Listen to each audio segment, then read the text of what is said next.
আমাদের দেশের সংবাদ মাধ্যম, সংবাদপত্র যেটা দেখলাম সেটা হচ্ছে যে ধরেন কোন এক জায়গায় যদি নাকি একটা বলাৎকারের ঘটনা ঘটে, সেটা যদি মাদ্রাসার কোনো শিক্ষক হয়, একদম শুরুতেই মাদ্রাসার শিক্ষকের নামটা দিয়ে তারপরে শুরু হবে। কোথাও যদি আওয়ামী লীগ, বিএনপি কিংবা এলাকার স্থানীয় যেই মানুষের ভেতরে কোন্দল আছে সেটাও যদি হয়, সেই পক্ষের একটা পক্ষ যদি হিন্দু হয়, সেই ক্ষেত্রে হিন্দু নির্যাতন সেটা শুরু হয়। গতকালকের যে ঘটনা, সেই ঘটনাতেও শুরু হচ্ছে সবাই মানে পত্রিকাগুলো যারা নিউজ করেছে তারা সবাই লিখছে যে মন্দিরে আগুনকে কেন্দ্র করে সন্দেহভাজন দুজনকে পিটিয়ে হত্যা। তার মানে হচ্ছে মন্দিরে আগুনের ঘটনাটা ঘটেছে। এরপরে আমি আমার জায়গাটা আগে পরিষ্কার করে নেই, সেটা হচ্ছে যে বাংলাদেশে হিন্দুদের উপরে যে নির্যাতন হয় না, এটা আমি অস্বীকার করি না। অবশ্যই হিন্দুদের উপরে নির্যাতন হয়, কিন্তু আমার প্রশ্ন হচ্ছে যে হিন্দুদের উপরে যে নির্যাতনগুলো হয়, সেই নির্যাতনগুলো কি আসলে মানে মুসলমানরা যে তুই হিন্দু এই জন্য তোর উপরে নির্যাতন, মানে এরকম হয়? যারা কিনা সমাজে একটু দুর্বল, তাদের উপরে ওই সমাজে যারা একটু প্রভাবশালী আছে তারা নির্যাতন করে। এটা মুসলমানদের উপরেও করে, হিন্দুদেরও। মানে ধরেন আমার কথা বলি, আমি নিজেই তো এখন আসলে মানে নির্যাতিত, তাই না? আমার মতো এরকম অসংখ্য লক্ষ লক্ষ কোটি কোটি মানুষ বাংলাদেশে নির্যাতনের শিকার হচ্ছে, এবং তারা 99%ই তারও বেশি মুসলমান তো সবাই। এখন এই মুহূর্তে তো বাংলাদেশের মুসলমানরাই সংখ্যালঘু এবং তারা নির্যাতনের শিকার হচ্ছে। অতএব নির্যাতনের শিকার হইলেই সেটা হিন্দু নির্যাতন বা সংখ্যালঘু নির্যাতন। আমি আবারও বলছি, আমি বাংলাদেশে হিন্দুদের উপরে যেখানে নির্যাতন হোক সেটার প্রতিবাদ জানাই, আমি সেটার পরিত্রাণ চাই, এবং হিন্দুদের উপরে যে নির্যাতন হয় সেটা স্বীকার করেই কথাগুলো বলছি। গতকালকের ঘটনায় আমি যতটুকু সোশ্যাল মিডিয়া মাধ্যমে আমি আজকে বলেছিলাম যে আমার এখানে আমি আমার ফেসবুকে আপনাদেরকে কানেক্ট করব, আমি লিংক দিয়ে দিব, এবং আপনাদের কাছে অনুরোধ, যারা ওই ঘটনা নিয়ে জানেন, যারা ফরিদপুর অথবা তার আশপাশের কোনো এলাকায় আছেন, তারা একমাত্র আমার লাইভে ঢুকবেন। এখন যেটা বলছিলাম যে যতটুকু এই ঘটনা নিয়ে জানলাম সেটা হচ্ছে যে এখানে একটা স্কুলের ভবনের কাজ চলছিল, এবং সেইখানে কিছু লোকজন, আওয়ামী লীগের কিছু লোকজন ওই কন্ট্রাক্টরের কাছে চাঁদা চাচ্ছিল, এবং যথারীতি আওয়ামী লীগের যেই ব্যক্তি, সে ব্যক্তি হিন্দু ধর্মাবলম্বী, এবং ওই এলাকাটা নাকি খুবই হিন্দু অধ্যুষিত একটা এলাকা, এবং ওই পুরো গ্রামের ভেতরে 3-4টা পরিবারের বাইরে নাকি আর মুসলমান নাই, সবই হিন্দু তারা। এখন তাদেরকে ওই চাঁদা দেয়া হয়নি বলে তাদের সাথে একটা বাকবিতণ্ডা হয় কন্ট্রাক্টরের সাথে, এবং ওই কন্ট্রাক্টরের যেই লেবাররা সেখানে কাজ করছিল, অর্থাৎ নির্মাণ শ্রমিক যারা কাজ করছিল, তাদের সাথেও ওই গ্রুপটার একটা দ্বন্দ্ব হয়। এরই জের ধরে তারা লোকজন নিয়ে এসে তাদেরকে পিটিয়ে মারে, এবং পিটিয়ে মারার পরে যখন দেখে যে 3জন ওইখানে স্পট ডেথ ছিল, তখন তারা সেটাকে ধামাচাপা দেওয়ার জন্য তারা গিয়ে মন্দিরে তারপর আগুন লাগায়। আমি আমার পক্ষ থেকে আমার যতটুকু জানতে পেরেছি সোশ্যাল মিডিয়ার মাধ্যমে, আপনার নিশ্চয়ই এইসব পোস্টগুলো আপনাদের চোখে পড়েছে, এবং তার চাইতেও ভয়ঙ্কর যে বিষয়টা সেটা হচ্ছে যে হিন্দু কিছু সংগঠনই এটার সত্যতা যাচাই করছেন এইভাবে। তাদের বিভিন্ন ফেসবুক পোস্ট যদি আপনাদের চোখে পড়ে থাকে, বিভিন্ন হিন্দু সংগঠনগুলো তারা নানান ভাবে উস্কানি দেওয়ার চেষ্টা করছে যে হিন্দুরা সবাই এক হও, 3 মোল্লা দিয়ে ফরিদপুরে শুরু হয়েছে, এভাবে চলতেই থাকবে, জেগে ওঠো, এই সেই নানান ধরনের কথাবার্তা তারা বলছে। তো আমি জানি না এটার আসলেই ঘটনা কি ঘটেছে, যাই ঘটুক সেটার বিচার হবে কিনা সেটাও জানি না। আমার যেই চেষ্টা সেটা হচ্ছে যে আপনাদেরকে সত্যটা যদি জানাতে পারি, যাদের সাথে কথা বলবো তারা নিশ্চয়ই এটা বলতে পারবে। আসাদ মোল্লা ভাই, জি, আপনি কি ওই এলাকা থেকে বলছেন নাকি? জি, আসসালামু আলাইকুম। ভালো আছেন ভাই? আসাম, জি ভাই, কি অবস্থা বলেন? আলহামদুলিল্লাহ, আমি মূল কথায় আছি। আমার বাড়িটা থেকে কয়েক কিলোমিটার দূরে। আমি ওইদিনকে সকালবেলা বিষয়টা শুনেছি, তারপরে ওইখানে আমি আসছিলাম, এসে কিছু লোকের সঙ্গে আমি কথা বলেছি।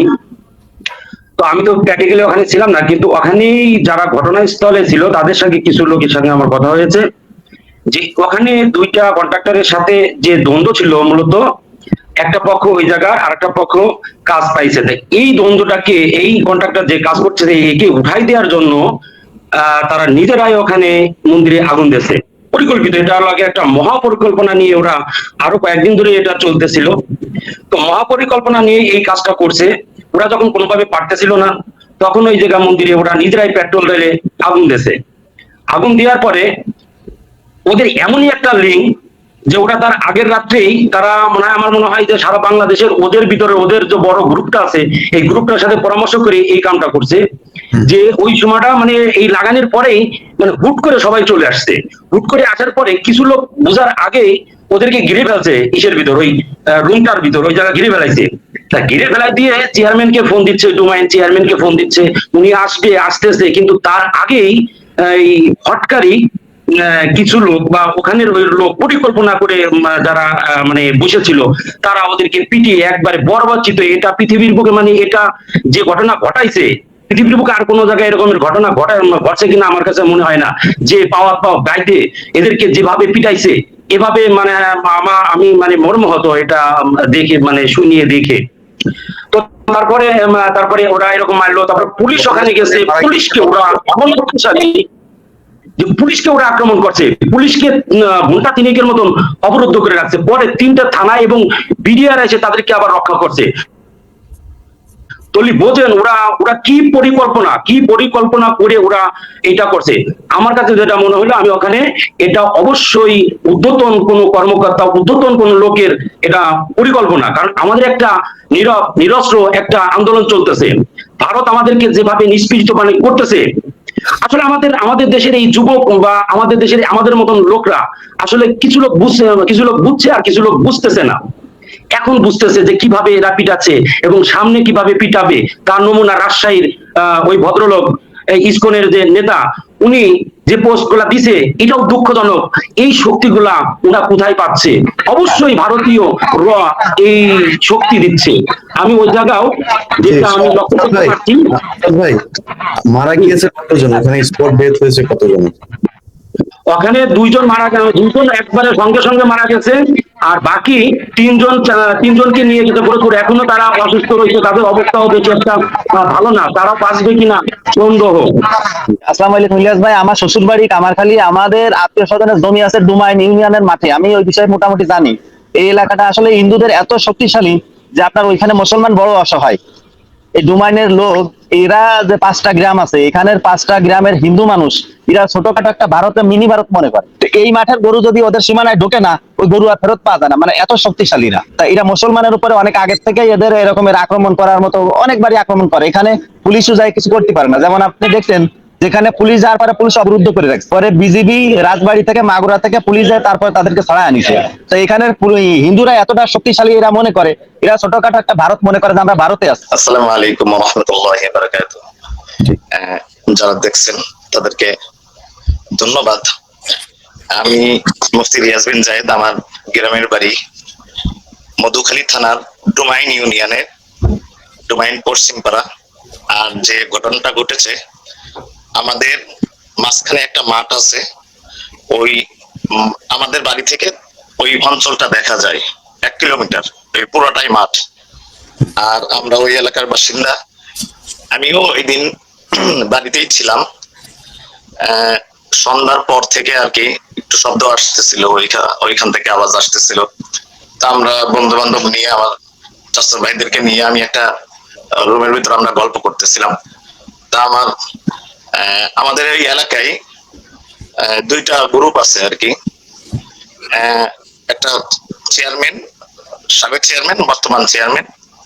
তা আমার পাশেই বর্তমান চেয়ারম্যানের একজন লোক, আমরা একসাথেই গল্প করতেছিলাম। তার কাছে একটা ফোন আসে। ফোনটা আসার পরে ওখান থেকে, ওই হিন্দু এলাকা থেকে ফোন আসার পরে ওনারা আর কি বলতেছে, ছেলেটার নাম নাসির, তাকে বলতেছে যে এখানে অনেক পরিস্থিতি খারাপ, 2জন মনে হয় নিহত হয়ে গেছে, আর বাকিরা 7তলা ছাদের উপরে অবস্থান করতেছে বর্তমান। এই কথা সংবাদ পাওয়ার পরে আমরা ব্যক্তিগতভাবে আমাদেরও কিছু ওই এলাকায় লোক আছে, ওই লোকদের কাছে আমরা শিওর হওয়ার জন্য আর কি ফোন দিই। ফোন দেওয়ার পরে তারা ওই একই কথা বললো, বলার পরে আর কি আমরা ওইখান থেকে সরে আর কি ভিন্ন জায়গায় অবস্থান করলাম। অবস্থান করার পরে তা আমাদের কিছু লোক ওই অঞ্চলে যাওয়ার জন্য প্রস্তুতি গ্রহণ করলো। প্রস্তুতি গ্রহণ করার সময় একটা জিনিস আপনারা অবগত থাকেন যে ওই অঞ্চলটা এমন একটা জায়গায়, যে জায়গায় যাওয়াটা অনেক রিস্ক, এমনি সময় যাওয়াটাও অনেক রিস্ক। আমাদের গ্রাম হচ্ছে ডোমাইন গ্রাম। ডোমাইন গ্রাম থেকে বালিয়াকান্দি থানা পর্যন্ত মোট 11 কিলোমিটার। ওই 11 কিলোমিটারের মধ্যে 2% মুসলমানও নেই, 98% হিন্দু জনবসতি ওখানে অবস্থান করে, বাসস্থাপন করে আছে। তা ওখানে যে কেউ সাধারণত যাইতে পারে না ওইভাবে। এমনি সৌহার্দ্যপূর্ণ ভাব থাকলে সেটা ভিন্ন বিষয়, কিন্তু মারামারির উদ্দেশ্যে বা কোনো উদ্দেশ্যে ওখানে যাইতে পারে না। আমরা ওই গ্রামে বসবাস করে আসতেছি 30-32 বছর। আমরা সকলেই জানি যে ওদের কাছে বিভিন্ন ধরনের অস্ত্র এবং দেশীয় অস্ত্র, আগ্নেয়াস্ত্র সবই থাকে। এমনকি আমাদের ওই অঞ্চল অন্যান্য বাংলাদেশের যে অঞ্চলগুলো আছে ওই অঞ্চল থেকে একটু ভিন্ন।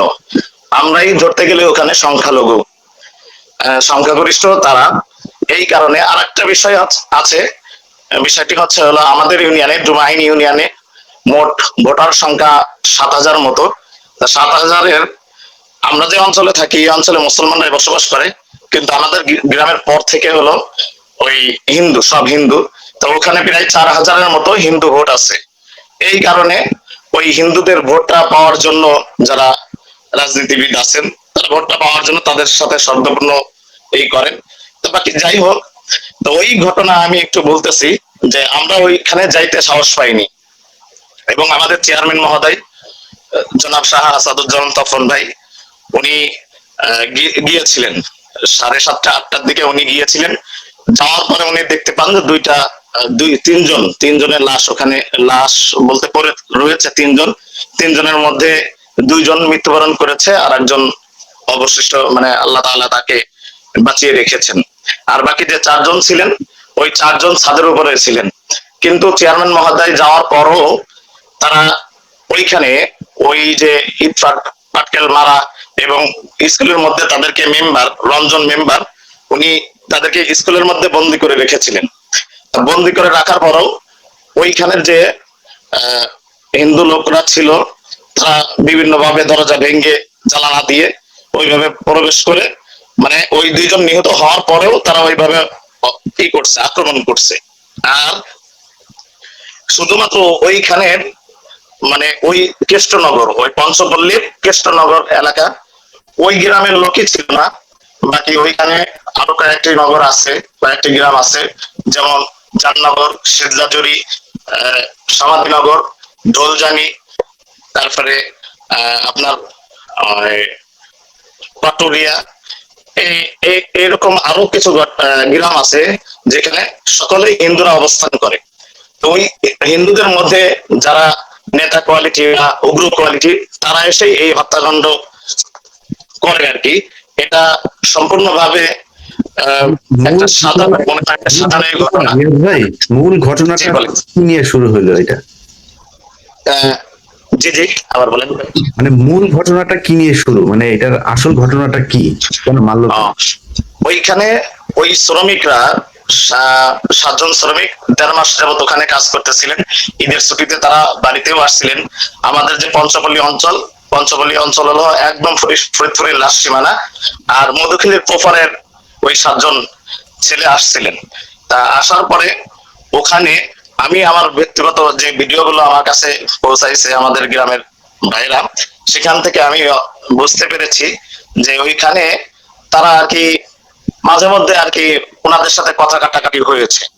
কথা কাটাকাটি হওয়ার পরে ওনাদের সাথে একটা মানে তর্কি মনোভাব হইলে যেটা হয়, কথা কাটাকাটি হয়েছে। ওনারা অভিযোগ দিচ্ছে যে ওনারা পক্ষপাত গালিগালাজ করে। ওই যে 7জন ছিল ওই 7জনের মধ্যে কেউ কেউ গালিগালাজ করে, এই কথাটা ওনারা অভিযোগ দিয়েছে। আর যে ঘটনার সূত্রপাত ওই দিন মাগরিবের সময় আর কি, ওনারা তো মাগরিব মানেন না, সন্ধ্যার সময় ওই সলতে আগুন ধরাইতে আসে এক মহিলা। উনি আগুন ধরায় উনি চলে গেছে। চলে যাওয়ার পরে ওখানে যখন আগুন ধরে চলে গেছে, তখন যে মহিলা আগুন ধরাইছে সে পরবর্তীতে একটা ভিডিওর মাধ্যমে তিনি প্রকাশ করছেন যে ওই স্থানে ওনারা ছিলেন না, ওই যে সাত শ্রমিক ওনারা ছিলেন না, ওনারা স্কুলের মধ্যে রান্না করতেছিলেন। আগুন ধরালো যে মহিলা, উনি কি হিন্দু না মুসলমান? হিন্দু, হিন্দু ছিল। উনি স্কুলের এখানে এসে আগুন ধরাইছে প্রথমে? না না না, আগুন না, মানে ওই যে সন্তায় যে বাতি জ্বলায় আর কি, ওকে। মন্দির স্কুলের মানে একবারেই কাছাকাছি সংশ্লিষ্ট আর কি মন্দিরটা। মন্দির আগুন দিলা আছে যে। এরপরে আছে, এরপরে উনি আর কি ভিডিওতে উনি এই কথা স্বীকার করেছেন যে যখন উনি সলতে ধরা হয়ে যায় তখন ওই 7 জন শ্রমিক ওখানে ছিলেনও না, এবং তারা স্কুলের মধ্যে উকি দিয়ে তাকাইছে, শুধু এই কথাটা উনি বলছে, উকি দিয়ে উনি তাকাইছে। ওই 7 জন শ্রমিক উকি দিয়ে, 2-1 জন শ্রমিক উকি দিয়ে দেখছে ওনাকে। এরপরে আর কোনো কথাবার্তা হয়নি, উনি ওনার মতো চলে গেছে। আর ওনারা ওখানেই আছে। আমাদের কাছে যারা ফোন দিয়েছিল যে এই ঘটনা ঘটছে, তারা বলছে যে ওখান থেকে দৌড় দিয়ে পলাইছে বিধায় আমরা তাদেরকে সন্দেহবশত ধরে মারছি। কিন্তু অবস্থান দেখে যতটুকু বোঝা যায় ভিডিও এবং তাদের স্বীকারোক্তিমূলক জবানবন্দি থেকে যেটা বোঝা যায় যে ওনারা স্কুলের মধ্যেই অবস্থান করতেছিল এবং তারা রান্না বান্না করতেছিল, যাবতীয় তাদের কার্যক্রম করতেছিল। কথা কাটাকাটি হয়েছে, সকালবেলাও হয়েছে এবং বিকালেও হয়েছে, এটা সত্য কথা। এখন ওই কথা কাটাকাটি কি নিয়ে হয়েছে এটা আমার জানা নেই। ওইখানে আমাদের অঞ্চলের কিছু মানুষ বলতেছে যে হয়তো চাঁদার দাবি করছে এই জন্য, আর কিছু মানুষ বলতেছে যে হয়তো কোনো মহিলাকে ওই 7 জন শ্রমিকের মধ্যে কেউ হয়তো খারাপ কথা বলে থাকতে পারে, বাজে কথা বলে থাকতে পারে, এই জন্য তাদের সাথে একটা কথা কাটাকাটি হয়েছে। সাহেব, আপনার কোনো হোয়াটসঅ্যাপ নাম্বার আমি পেতে পারি? আমার আমার জি জি জি, সেটা কি পাবলিকলি বলা যাবে একটু? আমি পাবলিকে না দিলেই ভালো হয়, কারণ বিষয়টা হচ্ছে আমি অনেক রিস্ক নিয়েই আমি লাইভে আসছি। ওকে, আমি একটু বলে রাখি, আমাদের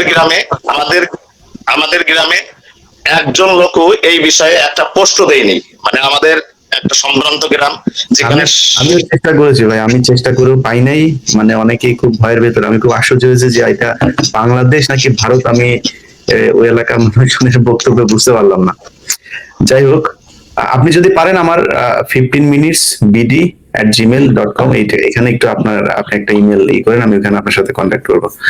মুমিন ভাই, আপনি নাজমুল ভাই বলেন, কি কোথেকে বলছেন বলেন।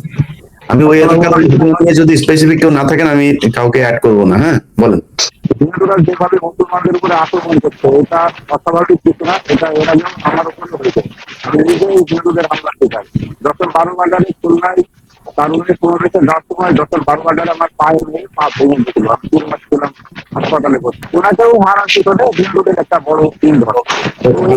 দেখতে মমিন ভাই, আসসালামু আলাইকুম ভাই। ইসলাম জি, এই ঘটনা নিয়ে জানেন স্পেসিফিক? জি বলেন। জি, আমার বাড়ি তো ফরিদপুরেই। তো মানে এই বিষয়টা নিয়ে আসলে কেউ আলোচনা করতে যাচ্ছে না, কেন আমি জানি না। কারণ আমরা আসলে আমাদের এই মুসলিম প্রধান দেশ, আমাদের যেখানে 90% মানুষ আসলে মুসলিম, তো সেখানে আসলে এই বিষয় নিয়ে কোনো আলোচনা নেই। সঙ্গত কারণে আমি আমার ছবিটা হাইড করতেছি, তো এই জন্য ক্ষমা চেয়ে নিচ্ছি প্রথমেই।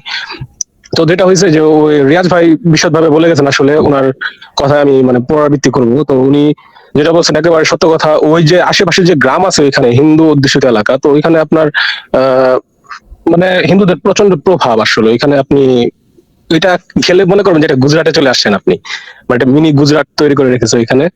তো এরকম আর ঘটনা যেটা হয়েছে যে ওইখানে আপনার দুইটা শ্রমিক মারা গেছে আর কি এই গণপিটুনিতে। হিন্দুরা আসলে এটা কথিত গণপিটুনি, অ্যাকচুয়ালি পরিকল্পিত হত্যাকাণ্ড বলবো আমি।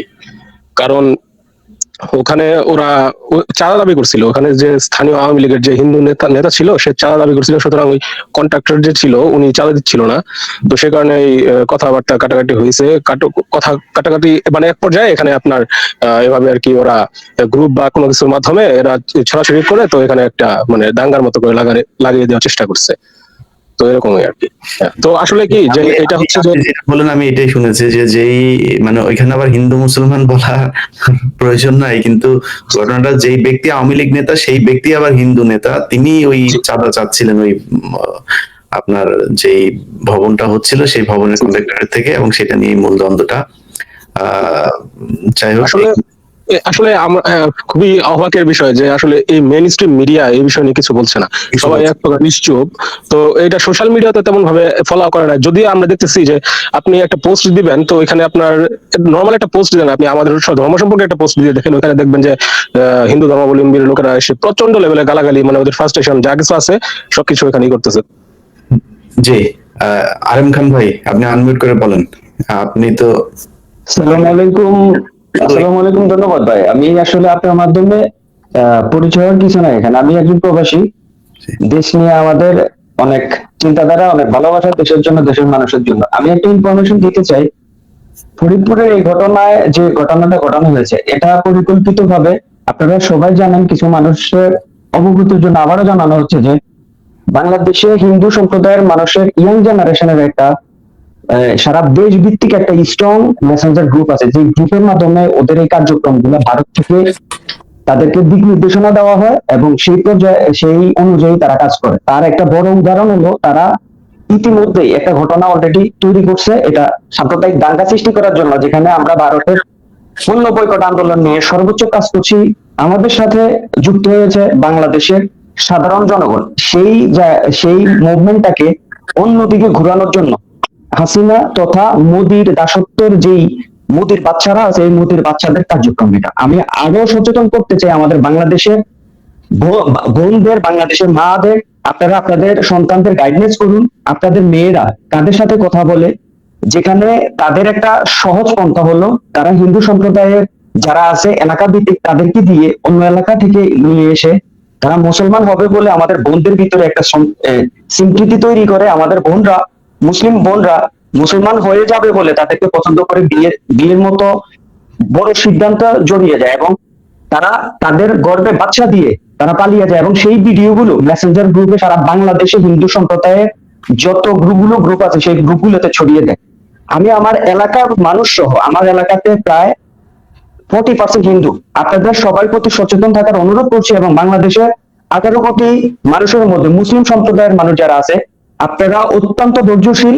আমাদের দেশে হিন্দু সম্প্রদায়ের মানুষ সংখ্যাগরিষ্ঠ হওয়া সত্ত্বেও আমরা তাদেরকে যে পরিমাণ সম্মান, সামাজিকতার জায়গা থেকে যে পরিমাণ তাদেরকে উৎসাহ দেই, তাদের ধর্মীয় রীতিনীতি পালনের জন্য যেভাবে আমরা সহযোগিতা করি, সেটা ইন্ডিয়াতে নজিরবিহীন, সেটা দেখা যায় না সারা দুনিয়াতে।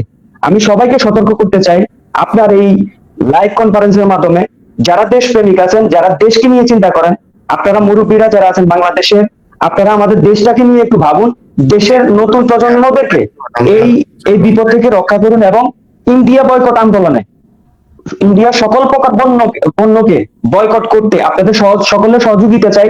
এই আন্দোলনে আমরা সফলভাবে আমরা জয়ী হবো ইনশাল্লাহ। আচ্ছা জি, সাবির ভাই বলেন। বলছি ভাই, আমি তখন লাইনে ছিলাম, ওদের পরিবারের সাথে যোগাযোগ করার চেষ্টা করে আমি যোগাযোগ করতে পেরেছি খুব কাছে একজনের সাথে।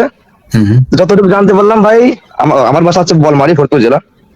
তো বললো ভাই যে কাহিনীটা হচ্ছে তাতে মন্দিরে 2 টাকার ক্ষতি হয়নি, মানে আগুনটা যে ধরেছে। আমি বললাম ভাই সূত্রপাতটা কি নিয়ে? ভাই চাঁদার মধ্যে কিছু একটা, মানে উনি শিওর বলে নাই, হয়তো ভয় আছে, তো পরিবারের সাথে সংশ্লিষ্ট। তো বললো ভাই চাঁদার একটা বিষয় এরকম কথা। আমি বললাম শিওর? বলে হ্যাঁ ভাই এরকম একটা শিওর কথা, কিন্তু আমার তো মন্দিরে কি ক্ষতি হয়েছে ভাই? তো বললো ভাই মন্দিরের 2 টাকাটা কোনো ক্ষতি হয় নাই, কিন্তু তো জানে এই লোকটা পিটিএম মারছে। মূল কথা হচ্ছে ভাই, এটা আমার জানা মতে পরিকল্পিত হামলা এটা। কারণ ওরা যে এলাকায় কাজ করছে ভাই, ওখানে মনে করেন 100% হিন্দু, ওরা শুধু 7 জন বা 8 জন বাইরের লোক ছিল মুসলমান জানা মতে। তো কারো তো ভাই বাপের ঘরে কোনো ক্ষমতা নেই যে বাইরে থেকে এসে কারো মন্দিরে বা কারো মসজিদে বাইরে থেকে হামলা করতে পারবে। ভারতের যে ষড়যন্ত্র, এটা নতুন কিছু না, তারা এই ষড়যন্ত্র বহুদিন ধরেই করছে। তো এখন আমরা বলতে বলতে আমরা এই সংখ্যালঘু, আর যে কথাগুলো আজ থেকে 5-7 বছর আগে বলছিলাম, সেই ঘটনাগুলো এখন আপনারা যারা দেশে আছেন তারাই জানেন কি অবস্থা বাংলাদেশের। আমি সবশেষে, সবাই এখানে হিন্দুদের বিরুদ্ধে কথা বললেন, আমি হিন্দুদের পক্ষেও কিছু কথা বলি। আমার বিশ্বাস, আমি রং হইতে পারি, কিন্তু আমার বিশ্বাস যে বাংলাদেশের অনেক হিন্দু মানুষ এগুলোকে ঘৃণা করেন, এবং আপনারা একটা সবার সাথে মিলে মিশে একটা সুন্দর সমাজ তৈরি করতে চান, সেই সমাজে আপনারা অসাম্প্রদায়িক একটা বাংলাদেশে থাকতে চান। কিন্তু অসাম্প্রদায়িকতার নামে শুধুমাত্র মুসলমানদের উপরে, মুসলমানদের ধর্ম নিয়েই গতকালকেও একটা তাদের অনুষ্ঠান দেখলাম, সেখানে রামদা, চাপাতি, বড় বড় দেশীয় অস্ত্র শস্ত্র নিয়ে তারপরে তারা সেই উল্লাস করছে। তো এটা তো ধর্মীয় যদি নাকি তাদের অনুষ্ঠান হয় আমাদের মানতে হবে, কিছু করে। কিন্তু সেম কাজটা যদি আজকে হুজুররা মনে করেন যে মাথায় টুপি দাড়ি দিয়ে তারপর যদি কেউ এরকম অস্ত্র শস্ত্র নিয়ে যদি একটা মিটিং মিছিল করতো, সেটা নিয়ে তো সারা পৃথিবী উলট পালট হয়ে যাইতো, তাই না? অতএব এই অসাম্প্রদায়িক না, আমরা অসাম্প্রদায়িক মানে অসাম্প্রদায়িক। হিন্দুরা হিন্দুদের ধর্ম পালন করবে, হিন্দুদের উপরে কোনো নির্যাতন হলে সেটার সাথে সাথে অ্যাকশনে যাইতে হবে। মুসলমানদের উপরে ঠিক একইভাবে যদি কোনো নির্যাতন হয় সেটাকেও ধর্মীয় সাম্প্রদায়িক হামলা হিসেবেই দেখতে হবে। ফরিদপুরের যে ঘটনা ঘটেছে, আপনাদের যার যেটা মনে হয়, আমার যেটা মনে হয়, এইসব ঘটনা দিয়ে আপনাদের অনুভূতি, এই অনুভূতিগুলোকে নষ্ট করা হচ্ছে। যেটা অনেক আগে আমি এই কথাটা বলেছিলাম যে ছোট ছোট ছোট ছোট ঘটনা দিয়ে আস্তে আস্তে আস্তে আস্তে উপরে উঠবে। কালকে 2 জন 3 জন, এরপরে 20 জন, তারপরে 200 জন, 2000 জন, 2 লাখ জন মেরে ফেলবে। তাতে আপনার আমার কিচ্ছু বলার থাকবে না। আমি খুব অবাক হচ্ছি। আমি আমার মাধ্যমে আমি 2-1 জনের সাথে, ওই এলাকার সাংবাদিকের সাথে কথা বলার চেষ্টা করেছি। একজন সাংবাদিক বলছেন যে ভাই, আমি যদি এটা নিয়ে বলি তাহলে আমার সমস্যা হবে, আমি চাকরি করতে পারবো না। এটা কি বাংলাদেশ না গুজরাট আমি জানি না, এটা উত্তরপ্রদেশের মতো করে আমাদের মানুষজন কথাবার্তা বলছে। এখানে অনেক মানুষজন সেই এলাকা থেকে আপনাদের সামনে কথা বললো, যারা কিনা সরাসরি চেহারা দেখাতে পারছে না। তো যাই হোক, আমরা কোন বাংলাদেশের দিকে যাচ্ছি এর কোনো সলিউশন আমার কাছে নাই।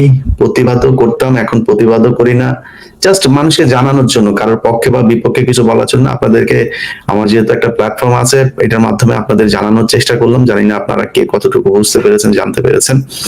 আমি প্রত্যাশা করেছিলাম এখানে কোনো হিন্দু ভদ্রলোক চাইলেও অ্যাড হইতে পারতেন, আপনি আপনারটা জানাতেন। আমরা একটা সুন্দর সুশৃঙ্খল শান্তির একটা দেশ চাই, যেখানে